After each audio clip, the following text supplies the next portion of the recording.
और चलिए खबरों में आगे बढ़ते हैं, बात करेंगे महाराष्ट्र की। महाराष्ट्र विधानसभा चुनाव को लेकर सियासी सरगर्मियां काफी तेज होते हुए नजर आ रही है। सारी की सारी पार्टीज पूरी कोशिश कर रही है कि जीत उनकी झोली में ही जाए और सत्ता में उनके जो विधायक हैं वही बैठेंगे। और आपको बता दें कि इसी दौरान विरोधियों को कैसे पटकनी देनी है और जो बागी उनको मनाते हुए भी लगातार कुछ लोग नजर आ रहे हैं। इस वक्त कैसे महाराष्ट्र विधानसभा चुनाव में सियासी सरगर्मियां तेज हो रही है, क्या चर्चाएं चल रही है, इस रिपोर्ट के जरिए आपको बताते हैं।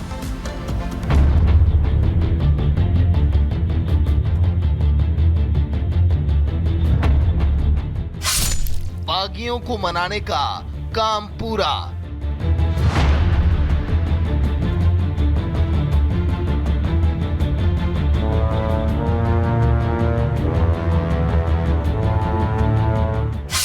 सत्ता की लड़ाई का काम अधूरा।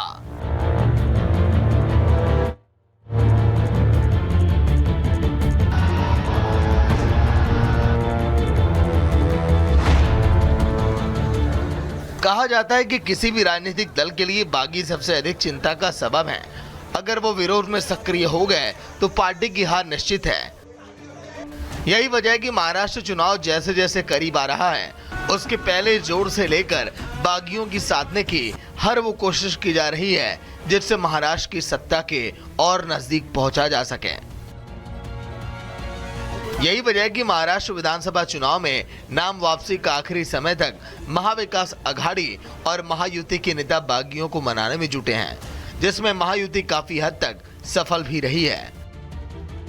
महायुति के छोटे बड़े दलों को मिलाकर 38 बागी उम्मीदवार नाम वापस लिए हैं, जिसमें बीजेपी के 10 उम्मीदवार, शिवसेना के 8, एनसीपी के 6 और महायुति में शामिल छोटी पार्टी के बागी 14 उम्मीदवारों ने अंतिम दिन नाम वापस ले लिया। बीजेपी बार बार एक होकर विपक्ष को हराने की अपील कर रही है। उसका कहना है ये समय आपस में लड़ाई का नहीं है बल्कि महायुति को जिताने का है। मुझे लगता है कि जब भी समाज बंटता है तो विरोधक उसका गैर उपयोग करते हुए हमको काटता है, और इसलिए हम देश हित में जो है वो सब एक साथ आकर हम महायुति को मजबूत करें, एक साथ महायुति को जिताएं। ऐसा नहीं है कि बागियों को मनाने की जद्दोजहद सिर्फ बीजेपी ही कर रही हो। कांग्रेस और शरद पवार भी इस मामले में पीछे नहीं है। बागियों को मनाने में दोनों ही गुट बराबरी पर हैं। महाविकास आघाड़ी में कांग्रेस ने 10 बागी नेताओं को समझा बुझाकर पर्चा वापस करा लिया, जबकि उद्धव ठाकरे की शिवसेना 7 नेताओं को मनाने में सफल रही है। वहीं शरद पवार के नेतृत्व वाली एनसीपी अपने 4 बागियों को बिठा पाने में कामयाब रही। आखिरी वक्त तक तीनों दलों के दिग्गज नेता सभी बागियों से बातचीत कर रहे हैं, उन्हें पार्टी में रहने की कीमत समझाई। भले ही काफी हद तक पार्टियां विपक्षी बागी नेताओं को मनाने में कामयाब हो गई हों, लेकिन पार्टी और नेता को देखकर बहुत सारे कैंडिडेट ने पर्चा वापस ले लिया हो, मगर अभी भी बहुत सारे कैंडिडेट हैं जो कांग्रेस को लेकर बीजेपी और उद्धव से लेकर शिंदे तक की मुश्किलें बढ़ा सकते हैं। Bureau report, republic Bharat. और चलिए बात कर लेते हैं देश के सबसे बड़े सूबे उत्तर प्रदेश की, जहां पर उपचुनाव को लेकर के सरगर्मियां बहुत तेज चल रही है। और ये उपचुनाव जो है 2027 में होने वाले उत्तर प्रदेश विधानसभा चुनाव को लेकर के सेमीफाइनल माना जा रहा है और 9 सीटों पर ये उपचुनाव हो रहा है। लिहाजा सभी राजनीतिक दलों ने अब तैयारियां कर ली है, कमर कस ली है। बिल्कुल, सबसे पहले आप जानते हैं कि सीएम योगी आदित्यनाथ की तरफ से बटोगे तो कटोगे का जो नारा दिया गया था, विपक्षी खेमे में उसको लेकर तड़मछली बहुत ज्यादा मचते हुए इस वक्त नजर आ रही है। और विपक्ष इसकी काट के लिए नए नए पोस्टर्स हर रोज जारी कर रहा है। कैसे उत्तर प्रदेश विधानसभा उपचुनाव को लेकर के चर्चाओं का दौर काफी ज्यादा गर्म हो गया है, देखिए आप इस रिपोर्ट को।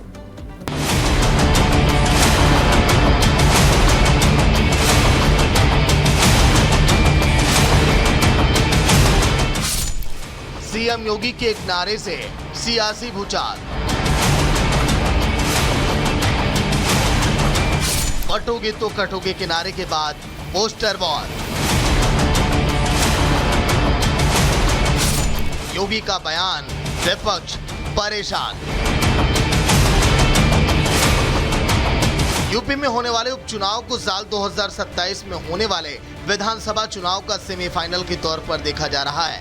लिहाजा इस जंग को जीतने के लिए सभी पार्टियों ने पूरी ताकत झोंक दी है। चुनाव के पहले बीजेपी और समाजवादी पार्टी के बीच पोस्टर वॉर अब चरम पर पहुंच चुका है। सत्ताधीश, मठाधीश, बटोगे, कटोगे यूपी की सियासी डिक्शनरी के वो शब्द हैं जो आजकल हर किसी की जुबान पर छाए हुए हैं।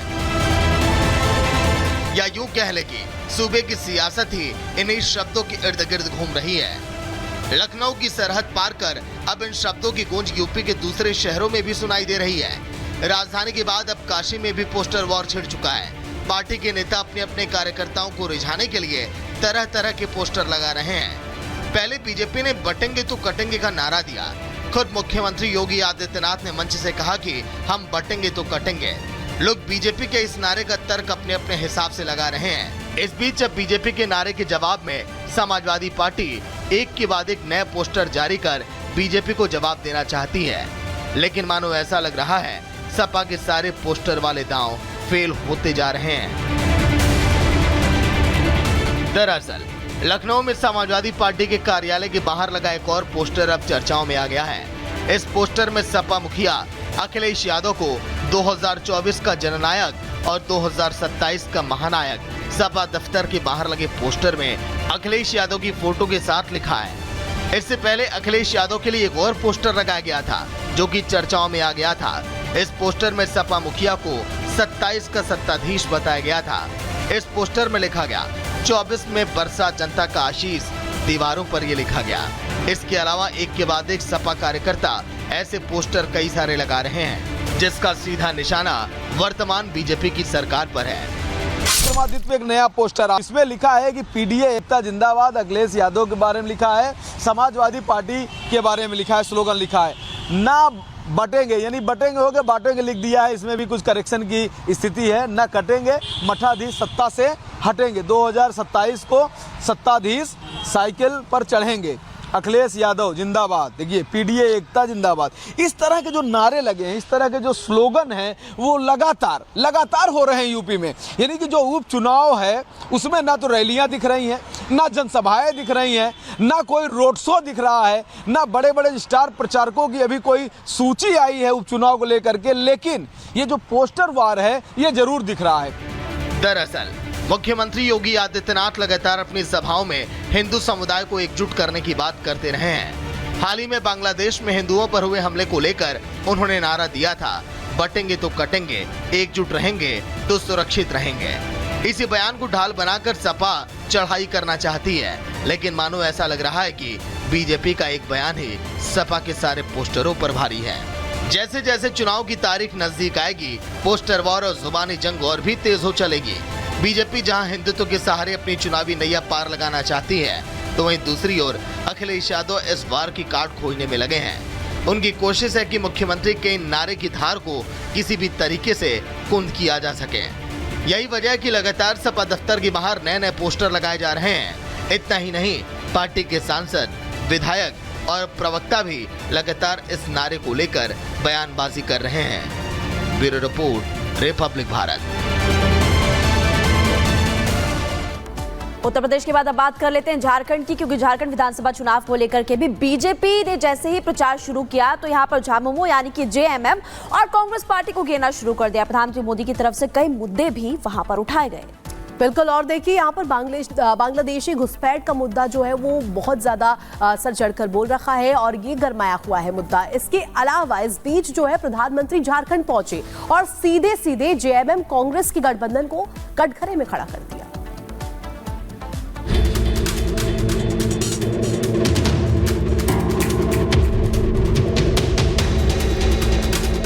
झारखंड में इन दिनों बांग्लादेशी घुसपैठ का मुद्दा छाया हुआ है। झारखंड पहुंचे पीएम ने भी इस मामले को लेकर विपक्ष पर जमकर निशाना साधा। उन्होंने झारखंड में सत्तारूढ़ गठबंधन पर तुष्टीकरण की नीति को चरम पर पहुंचाने का आरोप लगाया और उन्हें घुसपैठिया समर्थक करार दिया। पीएम ने कहा कि अगर उनकी यही कुनीति जारी रही तो राज्य में आदिवासी समाज का दायरा सिकुड़ जाएगा। अगर जेएमएम, कांग्रेस, आरजेडी की यही कुनीति जारी रही तो झारखंड में आदिवासी समाज का दायरा सिकुड़ जाएगा। पीएम मोदी ने अपनी रैली के दौरान विपक्ष को परिवारवादी और भ्रष्टाचार के मुद्दे पर जमकर घेरा और दावा किया कि आज झारखंड में हर तरफ रोटी, बेटी, माटी की पुकार। झारखंड में बीजेपी की सरकार की ही गूंज है। ये आपकी रोटी भी छीन रहे हैं, ये आपकी बेटी भी छीन रहे हैं और ये आपकी माटी को भी हड़प कर रहे हैं। राज्य में विधानसभा चुनाव की घोषणा के बाद प्रधानमंत्री की ये पहली चुनावी रैली थी, जिसमें उन्होंने आदिवासी अस्मिता का मुद्दा भी उठाया। उन्होंने कहा कि जब बेटियों के साथ शादी के नाम पर छल कपट होने लगे तो पता चलता है कि पानी सिर के ऊपर से गुजरने लगा है। जब घुसपैठ का मामला अदालत में जाए और प्रशासन इसे इनकार करे तो पता चलता है कि सरकारी तंत्र में ही घुसपैठ हो चुकी है। जब घुसपैठ का मामला कोर्ट में जाए और प्रशासन इससे इनकार करे तो पता चलता है कि सरकारी तंत्र में ही घुसपैठ हो चुकी है। प्रधानमंत्री ने परिवारवाद को झारखंड का एक और बहुत बड़ा दुश्मन बताया और जेएमएम, कांग्रेस और आरजेडी को घोर परिवारवादी दल करार दिया। अब ऐसे में पीएम के इन बयानों का झारखंड पर कितना असर पड़ेगा, ये अब देखने वाली बात होगी। Bureau report, republic Bharat. और एक बड़ी खबर इस बीच बता दें, कनाडा से जहां हिंदू मंदिर पर हमले का विरोध किया गया है और आपको बता दें हमले के विरोध में सड़क पर हिंदू संगठन के लोग उतरे हुए नजर आए। हिंदू सभा ने विरोध प्रदर्शन किया और जय श्री राम के नारे तक यहां पर लगाए गए। और इसके अलावा आपको बता दें, जो होगा देखा जाएगा, हिंदू डरते नहीं, ये भी नारे यहाँ पर लगाए गए। 4 नवंबर को हुआ था हमला और इस हमले के बाद देखिए हिंदू संगठन में आक्रोश किस तरीके से नजर आ रहा है।